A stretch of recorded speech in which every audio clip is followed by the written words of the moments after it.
Assalamualaikum warahmatullahi wabarakatuh. Perkenalkan, saya Nadia Febianti dan teman-teman saya, Dinda Kurnia Putri, Okta Fitriana, dan Mary Juneti akan menjelaskan materi tentang pengendalian dan sistem informasi akuntansi. Yang pertama adalah definisi pengendalian internal. Pengendalian internal adalah rencana organisasi dan metode bisnis yang dipergunakan untuk menjaga aset, memberikan informasi yang akurat dan andal, mendorong dan memperbaiki efisiensi jalannya organisasi, serta mendorong kesesuaian kebijakan yang telah ditetapkan.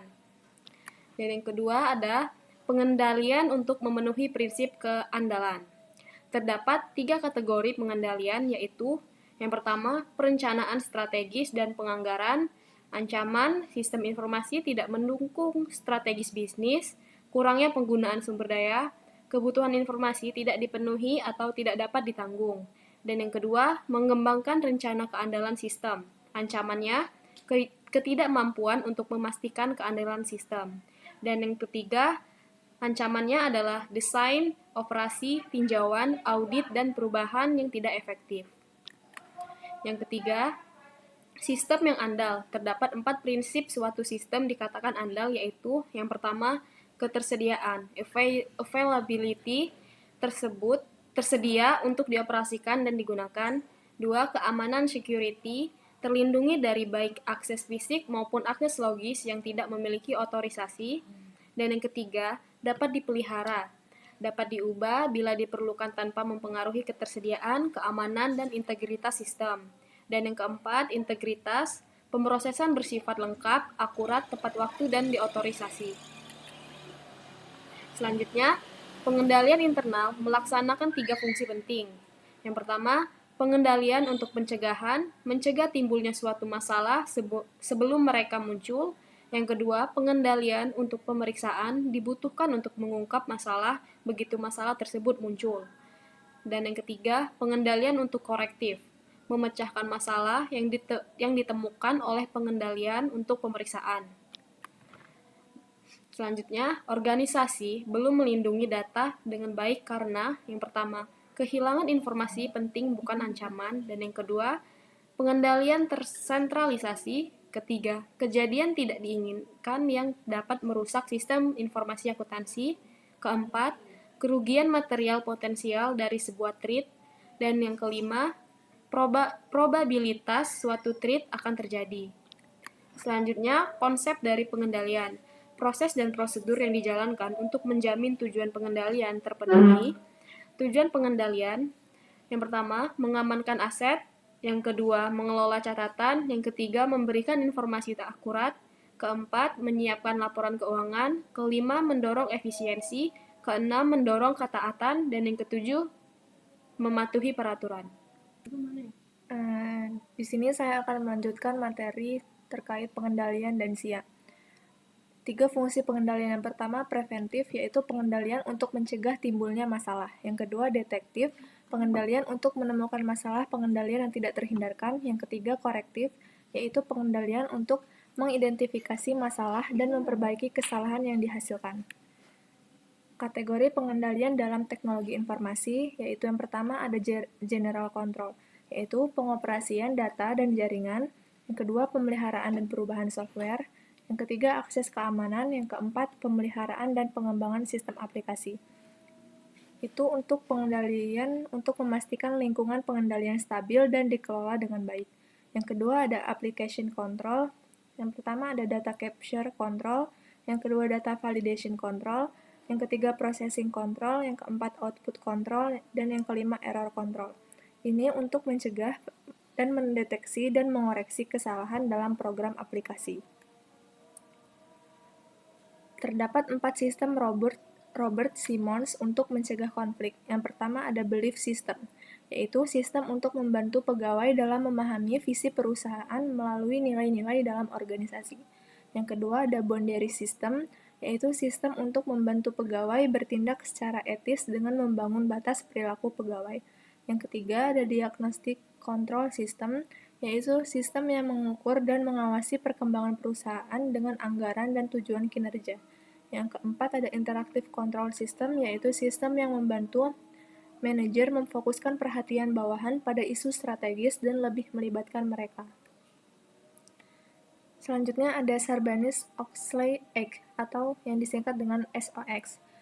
SOX ini merupakan sebuah produk hukum di Amerika Serikat yang mengatur tentang akuntabilitas, praktik akuntansi, dan keterbukaan informasi. Ini untuk melindungi investor melalui peningkatan keakuratan dan kepastian pengungkapan dalam laporan keuangan perusahaan. Di sini ada tujuannya seperti mencegah kejahatan laporan keuangan, memperkuat pengendalian internal, membuat laporan keuangan lebih transparan, memberikan perlindungan kepada investor, dan menghukum eksekutif yang melakukan kejahatan. Selanjutnya ada aspek terpenting SOX. Yang pertama ada PCAOB, yaitu Public Company Accounting Oversight dan Board untuk mengatur profesi pengauditan. Yang kedua ada komite audit, yaitu harus ada di jajaran Dewan Direktur Independen. Salah satu anggota harus ahli keuangan. Yang ketiga ada internal control, yaitu manajemen harus bertanggung jawab untuk membangun dan menjaga sistem pengendalian internal yang memadai. Yang keempat ada CEO dan CFO, yaitu laporan keuangan harus direview, manajemen harus memberitahu auditor jika terdapat kelemahan pengendalian internal dan kecurangan. Yang kelima ada auditor, yaitu memberikan kritik pada praktek dan kebijakan akuntansi. Auditor harus dirotasi, larangan bagi auditor untuk layanan non-audit. Selanjutnya ada kerangka pengendalian. Kerangka COBIT. COBIT didasarkan pada 5 prinsip utama tata kelola dan manajemen teknologi informasi. Yang pertama ada memenuhi keperluan pemangku kepentingan, yang kedua mencakup perusahaan dari ujung ke ujung, yang ketiga mengajukan sebuah kerangka terintegrasi dan tunggal, yang keempat memungkinkan pendekatan holistik, dan yang kelima memisahkan tata kelola dari manajemen. Selanjutnya akan dilanjutkan oleh rekan saya yaitu Mary Junetti. 5 COVID 5 menggabungkan standar pengendalian dari banyak sumber ke dalam sebuah perangkai yang memungkinkan. Yang pertama ada manajemen membuat tolak ukur praktik pengamanan dan pengendalian lingkungan. Yang kedua adalah penggunaan layanan IT dijamin dengan keamanan dan pengendalian yang memadai. Yang ketiga ada auditor dapat memperkuat opini, pengendalian internal, dan mempertimbangkan masalah keamanan IT dan pengendalian yang dilakukan. Dan di sini ada 3 poin keunggulan COVID-5. Yang pertama, business objective. Yang kedua, IT resource. Orang, aplikasi, teknologi, fasilitas, dan data. Dan di sini ada IT proses adalah pengamanan dan pengorganisasian, akuisisi dan implementasi, pengiriman dan dukungan, pemantauan dan evaluasi. Komponen dan pengendalian internal, lingkungan dan pengendalian.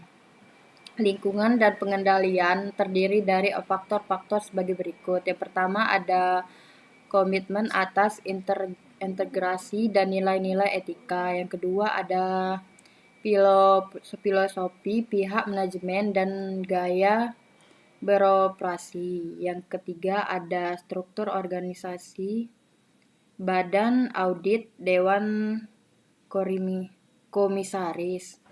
Dan keempat ada metode untuk memberikan otoritas dan tanggung jawab.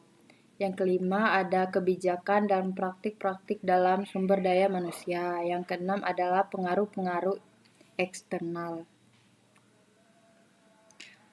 Komponen pengendalian internal. Aktivitas pengendalian, prosedur dan pengendalian termasuk dalam satu dari 5 kategori sebagai berikut. Yang pertama ada otoritas, transaksi, dan kegiatan yang memadai.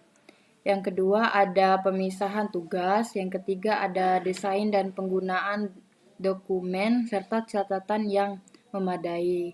Yang keempat ada penjagaan aset dan catatan yang memadai. Yang kelima ada pemeriksaan independen atas kinerja.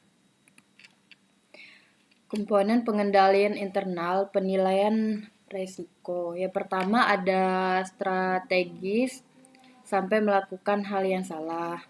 Yang kedua, operasional sampai melakukan hal yang benar tetapi dengan cara yang salah. Yang ketiga, keuangan, adanya kerugian sumber daya keuangan, pemborosan, pencurian, atau pembuatan kewajiban yang tidak tepat. Yang keempat, ada informasi dan penerima informasi yang salah atau tidak relevan, sistem yang tidak andal, dan laporan yang tidak benar atau menyesatkan. Di sini saya Okta Fitriana ingin melanjutkan komponen pengendalian internal pada perkiraan biaya dan manfaat. Manfaat dari sebuah prosedur pengendalian internal adalah berbeda antara perkiraan kerugian dengan prosedur pengendalian dan tanpa perkiraan kerugian tersebut. Nah, dengan rumus perkiraan kerugian sama dengan dampak kali kemungkinan. Komponen pengendalian internal pada informasi dan komunikasi. Akuntan harus memahami berikut ini. Yang pertama, bagaimana transaksi diawali. Kedua, bagaimana data didapat dalam bentuk yang dapat dibaca oleh mesin atau data diubah dari dokumen sumber ke bentuk yang dapat dibaca oleh mesin. Yang ketiga, bagaimana file komputer diakses dan diperbarui. Yang keempat, bagaimana data diproses untuk mempersiapkan sebuah informasi. Dan terakhir, bagaimana informasi dilaporkan. Selanjutnya, komponen pengendalian internal, mengawasi kinerja. Metode utama untuk mengawasi kinerja mencakup yang pertama supervisi yang efektif, yang kedua pelaporan yang bertanggung jawab, yang ketiga audit internal. Komponen pengendalian internal pada keamanan informasi. Yang pertama kerahasiaan, melindungi data di informasi perusahaan dari orang-orang yang tidak berhak. Yang kedua, ketersediaan, meyakinkan bahwa data dan informasi perusahaan dapat digunakan oleh orang yang berhak menggunakan. Yang ketiga, integritas. Sistem informasi perlu menyediakan representasi yang akan dari sistem fisik yang dipresentasikan. Lalu di sini ada jenis-jenis ancaman. Yang pertama, jenis-jenis ancaman itu virus. Virus ini merupakan program komputer yang dapat mereplikasi dirinya sendiri tanpa dapat diamati oleh si pengguna dan menempelkan salinan dirinya pada program-program. Yang kedua ada worm. Worm ini program yang tidak dapat mereplikasikan dirinya sendiri di dalam sistem, tetapi dapat menyebarkan salinannya melalui email. Ketiga, ini ada Trojan Horse. Trojan Horse ini program yang tidak dapat mereplikasi atau mendistribusikan dirinya sendiri, namun disebarkan sebagai perangkat. Yang keempat ada adware. Adware ini program yang memunculkan pesan-pesan iklan yang mengganggu. Yang terakhir ada spyware. Spyware ini program yang mengumpulkan data dari mesin pengguna. Baik, sekian terima kasih dari kelompok kami. Kami akhiri. Wabillahi taufiq wal hidayah. Wassalamualaikum warahmatullahi wabarakatuh.